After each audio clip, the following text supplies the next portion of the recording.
Hi friends, ఈరోజు ఈ వీడియోలో monarch the legacy of monster 4th episode explain చేద్దాం.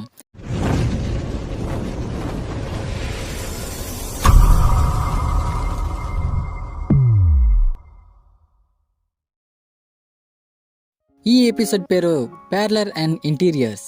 ఈ ఎపిసోడ్ 2015 ఒతాహలో స్టార్ట్ అవుతుంది. ఇక్కడ డాక్టర్ బాన్స్ మనకు కనిపిస్తుంది. ఆమె ఒక మొబైల్ ఆఫీస్ ని ఏర్పాటు చేసుకుంటుంది. ఇందులో ఆమెకు ఎలక్ట్రానిక్ చిమ్మింగ్ సౌండ్ వినిపిస్తూ ఉంటుంది. అదేంటా అని తన వ్యాన్ లోకి వెళ్లి చూస్తుంది. అక్కడ బాక్స్ లో ఉన్న పాత ఎలక్ట్రానిక్ వస్తువు నుండి ఆ సౌండ్ వస్తూ ఉంటుంది. ఆమె వెంటనే మోనార్క్ హెడ్ ఆఫీస్ కి కాల్ చేస్తుంది. నేను అసిస్టెంట్ డైరెక్టర్ వెడ్గోతో మాట్లాడాలి అని చెబుతుంది. దీనికి ప్యారలర్ గా 3rd ఎపిసోడ్ లో షా యొక్క ఏరోప్లేన్ పై మాన్స్టర్ అటాకింగ్ సీన్ జరుగుతూ ఉంటుంది. ఇక్కడ ఆ మాన్స్టర్ ఫైర్ ని అబ్జర్వ్ చేసుకుంటూ ఉంటుంది. దాన్ని కెంటారో డైవర్ట్ చేయడానికి చూస్తాడు, కానీ అది వారిని తరుముతూ ఉంటుంది. ఇంతలో వారందరూ ఒక ఐస్ కేవ్ లో దాక్కుంటారు. అదే టైంలో మే అక్కడ ఉండే కోల్డ్ వాటర్ లో జారిపడుతుంది. దీని వలన ఆమె ఆ చల్లదనాన్ని తట్టుకోలేకపోతుంది. కానీ ఆ మాన్స్టర్ అక్కడ ఉండడం వల్ల ఆమె సైలెంట్ గా ఉంటుంది. ఇంతలో ఆ మాన్స్టర్ అక్కడ నుంచి వెళ్ళిపోతుంది. తర్వాత వారు ఆ కేవ్ నుంచి బయటకు వస్తారు. సీన్ కట్ అయ్యి కెంటారో 1 year బ్యాక్ స్టోరీని మనకు చూపిస్తూ ఉంటారు.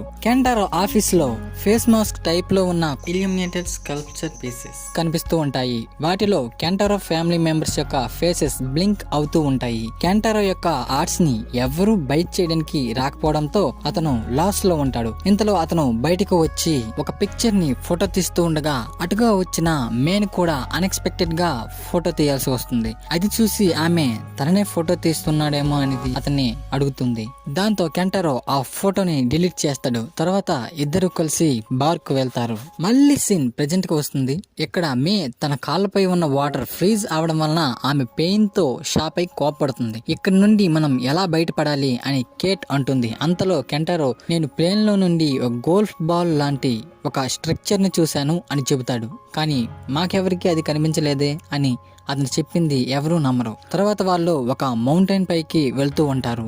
అక్కడ నుండి కేట్ ఒక బ్లూ లైటింగ్ వస్తున్న ప్లేస్ ని చూసి అక్కడికి వెళ్ళాలనుకుంటారు. కానీ కెంటారో వారిని వదిలి తాను చూసిన ఆ ప్లేస్ ని కనిపెట్టడానికి వెళ్తాడు. తరువాత సీన్ వర్జీనియాలోని మోనార్క్ హెడ్ ఆఫీస్ కి వెళ్తుంది.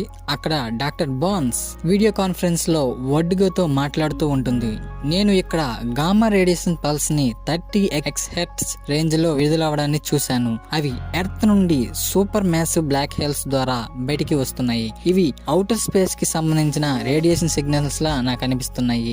వీటిని నా దగ్గర ఉన్న ఓల్డ్ డిటెక్టర్ గుర్తించింది. కానీ వాటిని మనం ఇంతకు ముందు జాంజిరా అండ్ యూకా ఫ్లైట్స్ లోనే ఏర్పడిన లాస్ట్ ఎమర్జెన్సీ ఈవెంట్ లో జీడే కంటే ముందు మనం వీటిని డిటెక్ట్ చేసాం అని చెబుతుంది. ఆ తర్వాత సీన్ కెంటారో యొక్క పాస్ట్ స్టోరీకి వెళ్తుంది. అక్కడ కెంటారో అండ్ మే బార్ నుండి వాళ్ళ ఇంటికి వెళ్తారు. తర్వాత కెంటారో మేకి తన నెంబర్ ని ఇచ్చి ఎప్పుడైనా సాయం కావాలంటే తనకు కాల్ చేయమని చెబుతాడు.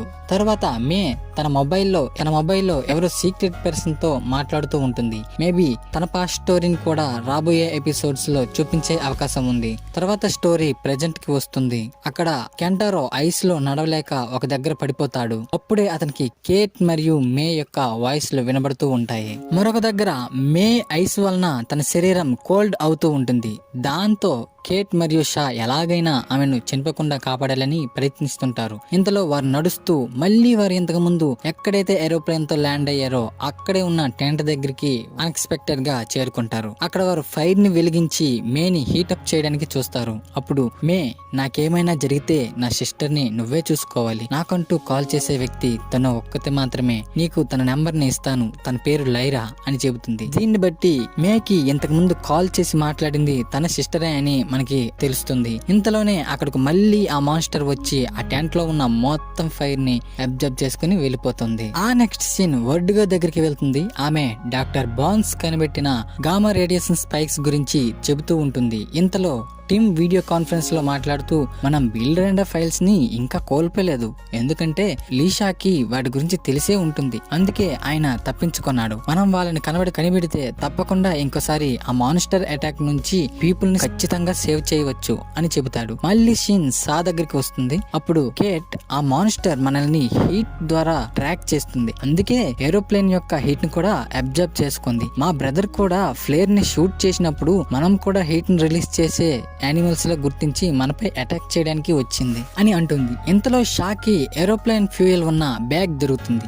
దీనిని వెలిగించి ఆ మాన్స్టర్ ని దారి మళ్లించడం ద్వారా మనం ఇక్కడ నుంచి తప్పించుకోవచ్చని చెబుతాడు. సీన్ మళ్ళీ కెంటారో దగ్గరికి వస్తుంది. కెంటారో అతను చూసిన ప్లేస్ ని కనిపెడతాడు. ఆ ప్లేస్ లోని ఎలక్ట్రానిక్ డివైసెస్ తో కమ్యూనికేట్ అయ్యి వాళ్ళకి హెల్ప్ చేయమని అడుగుతాడు. ఇంతలో షా ఏవియేషన్ ఫ్యూయల్ తో ఫైర్ ని వెలిగించాలని అనుకుంటాడు. వెంటనే ఆ మాన్స్టర్ అక్కడికి వచ్చి వారిపై అటాక్ చేస్తుంది. ఆ తర్వాత షా ఏవియేషన్ ఫ్యూయల్ తో ఫైర్ ని వెలిగిస్తాడు. ఆ మాన్స్టర్ ఫైర్ దగ్గరికి వస్తుంది. అప్పుడే కెంటారో హెలికాప్టర్ తో అక్కడికి వస్తాడు. అది చూసి ఆ మాన్స్టర్ కూడా వారి వైపు వస్తుంది. కానీ వారు హెలికాప్టర్ తో అక్కడ నుంచి తప్పించుకుంటారు. అప్పుడే ఇంతకు ముందు కేట్ చూసిన లైటింగ్ వస్తున్న ప్లేస్ ని చూపిస్తారు. అక్కడ ల్యాండ్ పై ఒక పెద్ద హోల్ ఏర్పడి అందులో నుంచి లైటింగ్ వస్తూ ఉంటుంది. దానిని షా హెలికాప్టర్ నుంచి చూస్తాడు. తర్వాత కెంటారో మన ఫాదర్ ఇంకా బతికే ఉన్నాడు అని చెప్పి హిరోషి పెన్సిల్ ని షార్ప్ చేసేటప్పుడు అక్కడ వచ్చిన పెన్సిల్ డస్ట్ ని ఆమెకు చూపిస్తాడు. ఇంతలో హెలికాప్టర్ ల్యాండ్ అవుతుంది. అప్పుడే మనకు తెలుస్తుంది